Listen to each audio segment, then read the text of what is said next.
répondre avec la troisième séquence, le problème. La partie avec la partie A, qui concerne la fonction g de x. Donc, quel que soit x appartenant à l'intervalle de moins 0 à plus infini, nous disons une fonction g de x égale à x au carré moins ln de x au carré, défini sur l'intervalle de plus infini. La question 1. Étudier le sens de variation de g.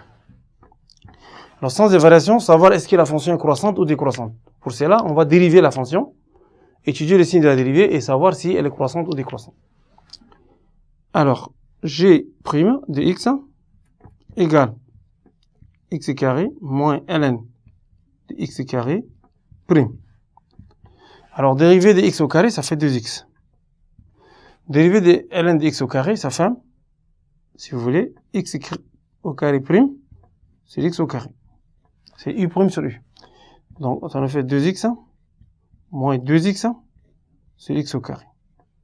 Donc, nous avons 2x moins 2 sur x. On va simplifier les x.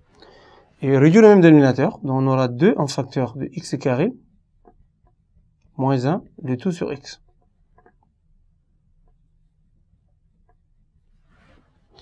Alors, je peux factoriser ça. Parce que ça c'est une différence de 2 carrés. X carré moins 1, ça fait 2 en facteur de x moins 1 en facteur de x plus 1. Le tout sur x. Voilà notre dérivée. Maintenant, pour savoir si la fonction est constante ou décroissante, on va étudier le signe de la forme factorisée de la dérivée. C'est-à-dire le signe du numérateur, le signe du dénominateur. Voilà. Mais dans l'intervalle de 0 à plus infini. Je ne regarde que dans le domaine d'étude. Je n'ai pas besoin de regarder n'importe où, mais voilà simplement dans l'intervalle de 0 à plus infini. Ici, nous avons 1. X moins 1 s'annule à 1, donc positif, négatif. X plus 1 s'annule à moins 1, qui n'est pas dans l'intervalle, mais ce qui va nous donner plus positif. X est également positif. Et ici, nous allons mettre la dérivée du signe de la dérivée. Donc là, j'ai négatif, là, c'est positif. Donc, on va interpréter les signes de g'. Donc, quel que soit x appartenant à l'intervalle de 0 à 1, g' négatif, donc g est décroissante.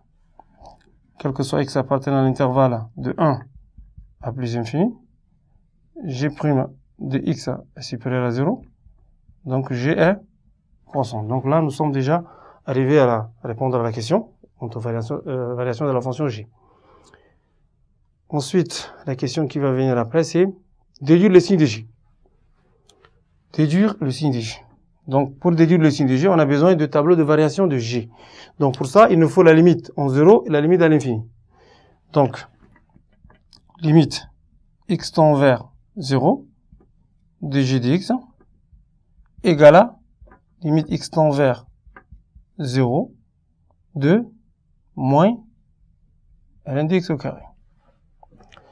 Alors ça nous donne simplement limite x tend vers 0 à droite, moins 2 ln de x.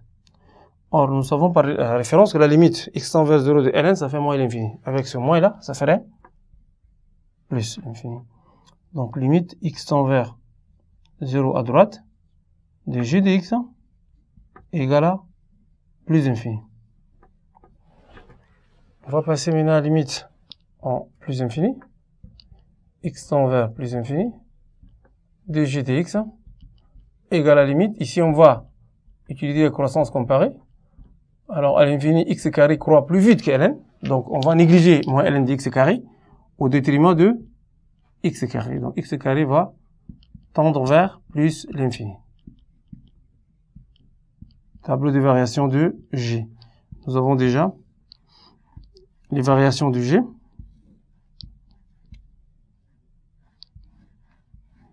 Donc, de 0 à plus infini, nous avons 1, négatif, positif. Donc, de plus infini, la limite en 0, ça fait plus infini, ça va décroître à g de 1. G de 1, c'est égal à 1. Et de g de 1, ça va croître vers la limite en plus infini qui est égale à plus infini. Donc, une fois qu'on a le tableau de variation de la fonction g, on va regarder le point le plus bas, c'est-à-dire le minimum. Le minimum est positif. C'est-à-dire qu'à partir de là, on va essayer de conclure sur le signe, quel que soit xa, appartenant à l'intervalle de 0 à plus infini. G de xa à positif. Positif, pourquoi? Parce que le minimum est positif. Donc cette courbe est au-dessus de l'axe des abscisses. Par conséquent, G est positif.